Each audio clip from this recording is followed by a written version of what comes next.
Hi, Robin with Oxy-Dry, and here I am cleaning a small condo. I have cleaned this carpet.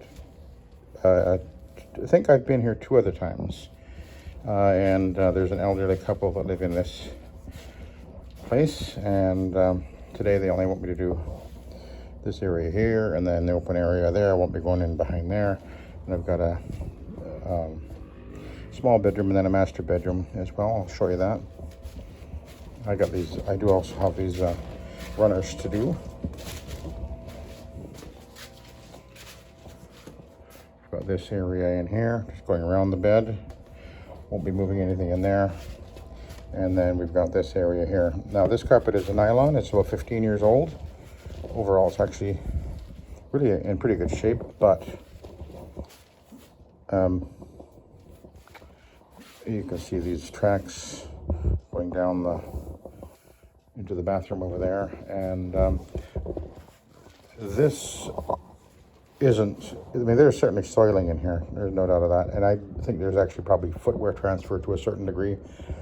I'll double check that when they come back, and I'll take a look at what they typically wear on their feet in the place. I think they wear slippers, and often the slippers, whether they be a leather sole or the kind of the black neoprene sole, can actually transfer onto the carpet fiber and cause a staining effect that can be difficult and sometimes impossible to remove. But there is another factor that occurs on a carpet, is that as the carpet is walked on over the years, the filament, looks like a very large filament, you could say. The filament is what makes up the yarns, and when the synthetic carpet, this is synthetic of course, is made, it's in a liquid form, and then it's extruded through a spinneret and look about the size of a human hair, and then those threads are spun together into the yarn, which is multiple filaments, and over time, and when it is originally made, it is a very smooth surface and reflects light very well, but as you walk on the carpet fiber, you get a crushing effect, a distortion of the yarn, a flaring open of the yarn occurs over time in most cases. And the other thing that occurs is over time you get a abrasion effect that happens on the yarn, and the carpet will no longer reflect the light to the same degree on the area where the wear is as it does where there's been no wear. So that's one of the things that is helpful to explain to your customer, why you can have a carpet be perfectly clean and yet have what appears to be dark pathways. Well, it is dark pathways because the light's not shining or reflecting off of it like it did when it was new. And one of the ways to determine whether or not that is the case is if you've got a situation where you have a very obvious, an area like this, and after you clean it and you still don't think it's, or the customer says, I can still see the dirt or whatever, then you take a powerful light, like a 100-watt floodlight, and if you shine it directly down on top of the carpet, pointing straight down, if it's soil, it will look more obvious. You'll actually see the soil in the carpet.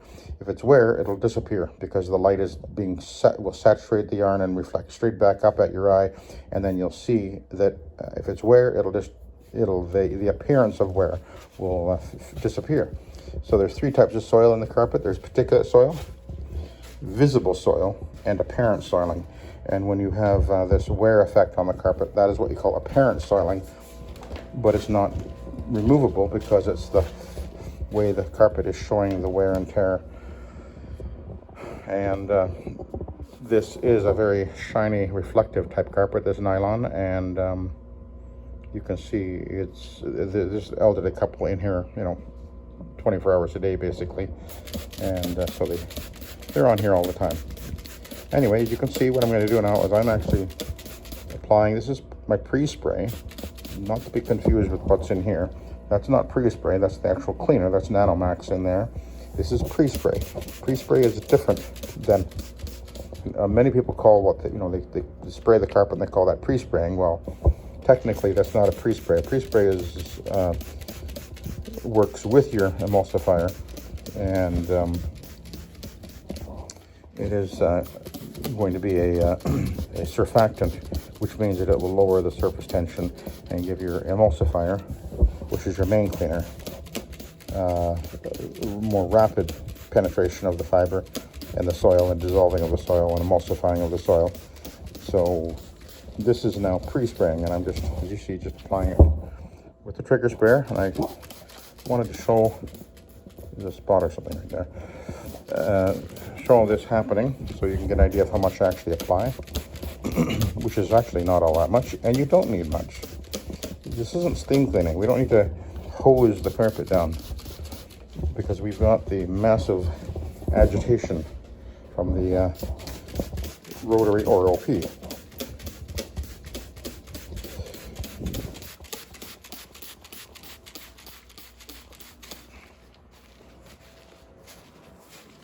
I think that actually, she told me not, they didn't want me to move anything, but I did pull that chair out of that spot right there, because right in front there, I think that's where she sits, and she said she had an accident, spilled something right there, so there's a big mark on top of I think this is, my guess is that we mostly have, or have a lot of footwear transfer. The way this looks, it's so dark. That's not normal soiling. You need to know, as a carpet cleaner, to identify that. And what you do is to determine, one of the ways you can determine that is you take the slipper or whatever that they're usually wearing, and you spray some of your product, pre-spray or spotter or whatever, onto a towel, and then give it a rub on the bottom of the sole, the shoe or the slipper they're wearing. And if you see it coming off black, then you know that is rubbing off black onto the carpet, and you're dealing with not just simply a soiling effect, but a staining, a transfer effect.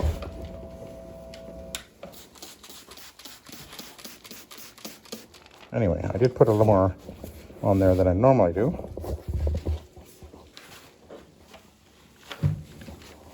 But it's, look at all that foam. I have the foam generator on. And it'll foam up. While I was talking, I wasn't paying attention. It only takes a couple of minutes, 3 minutes, I think, to fully generate to fully saturate the ozone into the water. So anyway, we're going to start with a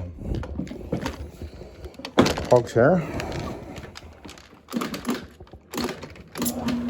and away we go.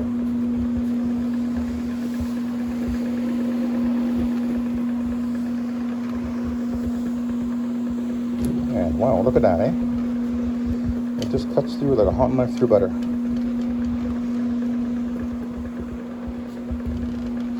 You can see this carpet's a little bit loose. There's a little bit of a puckering going on as I move across the carpet. The stain is coming right out, and I'm going to head across the most soiled area first, and then I'll come back.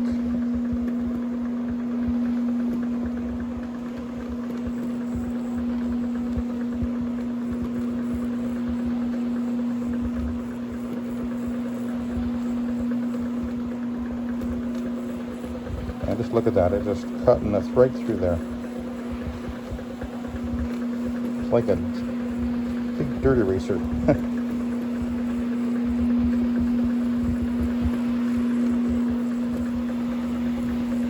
And if you have the white fiber pads, they also work very well. They're not quite as aggressive as the hog's hair, so but I used them for years, and they work fine. Not quite as effective as the hog's hair, but in most cases they're just fine. In fact, before we had before the Iron Man came on the scene, which are excellent finishing pad, I think the best, particularly for the rotary anyway, and even the microfiber back many years ago, my main process was I used the white fiber pads, and I followed that with two-way pads. And then when the microfiber pads came out and I switched over to them, I thought they were better than the two-way in most cases, more absorbent. And then when the Iron Man came out, well, now I use Iron Man, and I don't use, the only place I use the microfiber is with my LP now. And they work great for that. Okay, now I've just gone over everything. Or at least all the traffic areas. So I'm going to come back to the beginning.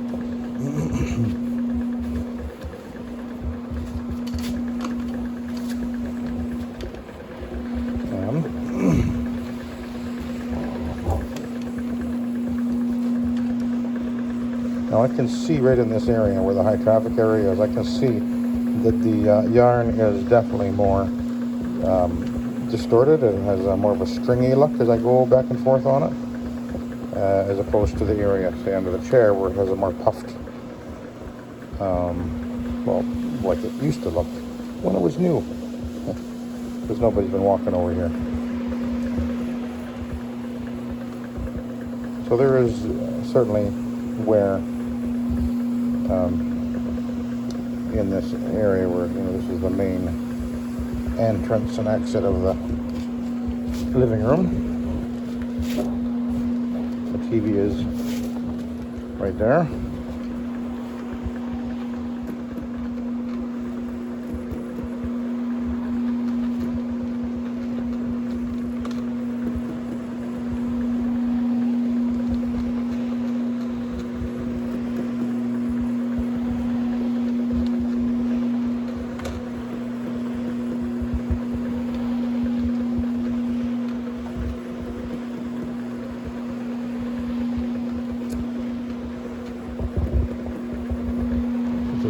It's a beautiful day today.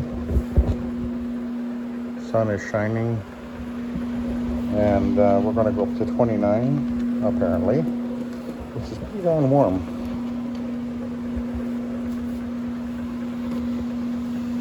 When you get into the 30s, that's getting pretty hot.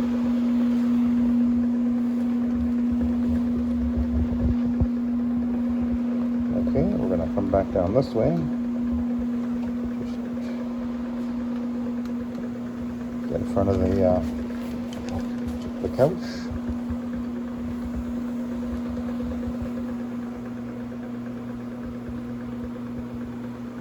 Just let the machine do its thing. 360-degree clean passes per second on the carpet fiber.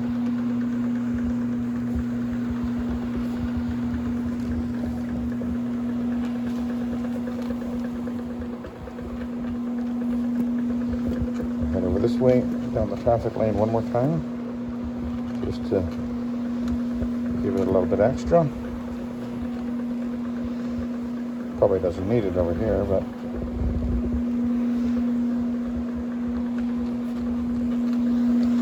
I'd like to do a really good job if I can, and I can.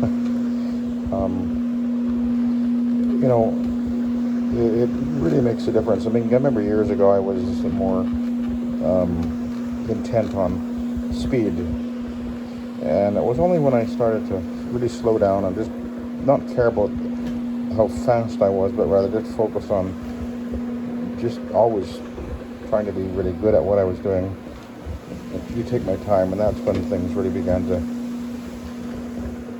gel, and I found that I was doing less jobs but earning more money. And that's more important than trying to, you know, rush your way through the day.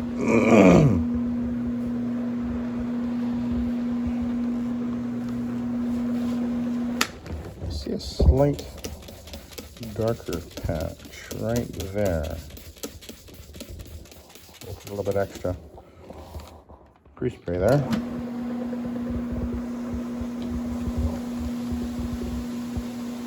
I already put some pre-spray on the master bedroom and the second bedroom as well, so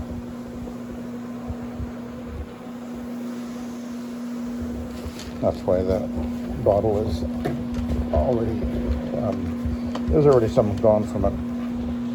So I've used, well, 2/3 of the bottle on this whole job. And I'm mixing the suspend at 4 ounces per gallon.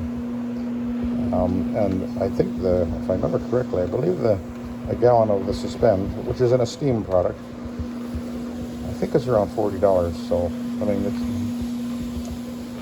it's extremely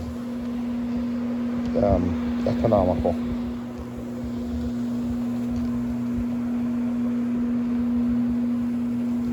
Okay, well, let's switch to the Iron Man.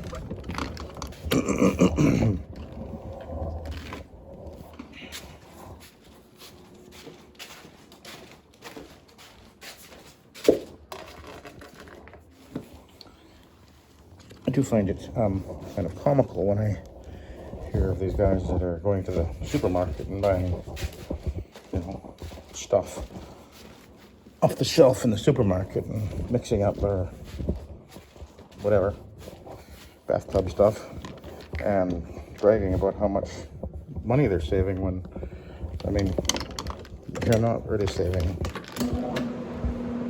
You're really not saving much, if at all. When you do the actual math for these products, I mean, I'm using Nanomax at, you can clean as low as 1 ounce per gallon. I normally run it at 2 ounces per gallon. And so in this job, I'll probably use a gallon of cleaning product plus what I used in the trigger sprayer.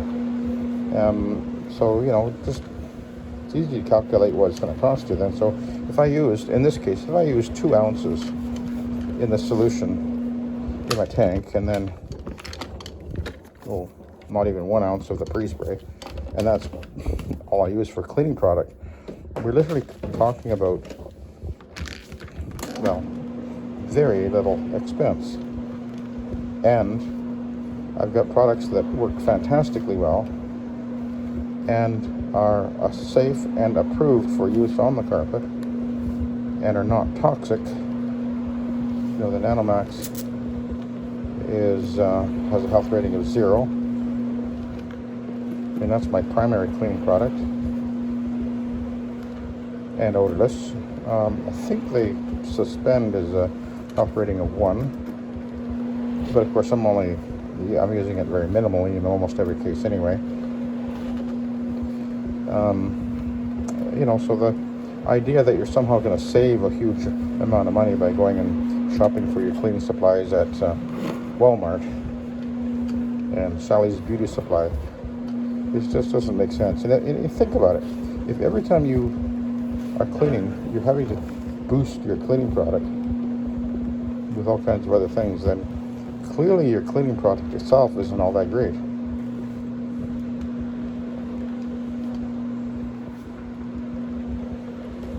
And I have other options to clean with other than Nanomax.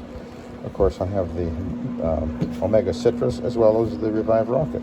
And there's actually other products that, I use the Bonnet Pro products because, first of all, they work extremely well and they're very economical.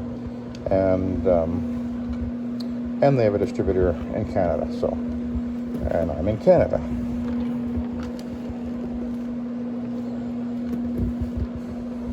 And I like the fact that it has the AFT protector, and also because I'm able to say to people that I'm using a product that is 97% food grade plant-based ingredients as my main cleaner, and that really actually does impress people. Actually,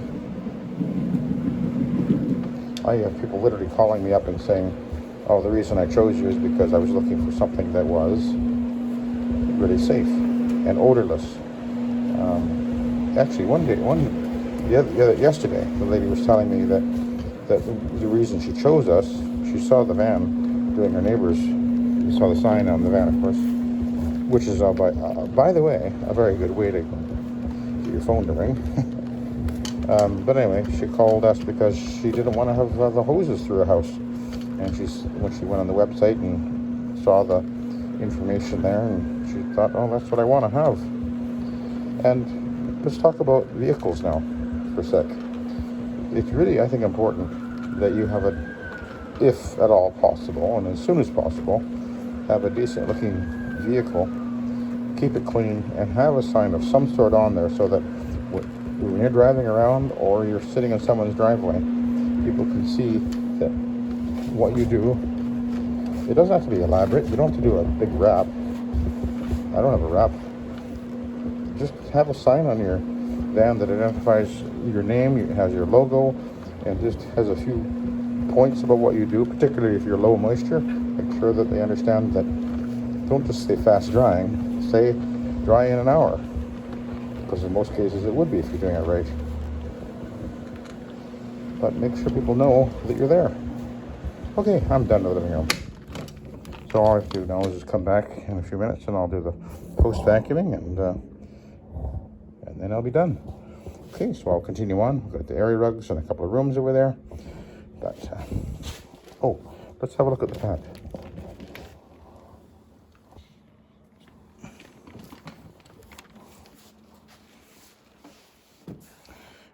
Actually not that bad, which is typical on a carpet that I've cleaned in the past. Even though they may not look very, they look soiled. But if I've cleaned it in the past, usually when I clean it, the pad does not get that soiled because the soil comes out so easily and it doesn't build up after I've been there, and it stays clean longer. And that's one of the indications of how well it works. Anyway, I'm going to let you go then. So thank you very much for watching and have a good day.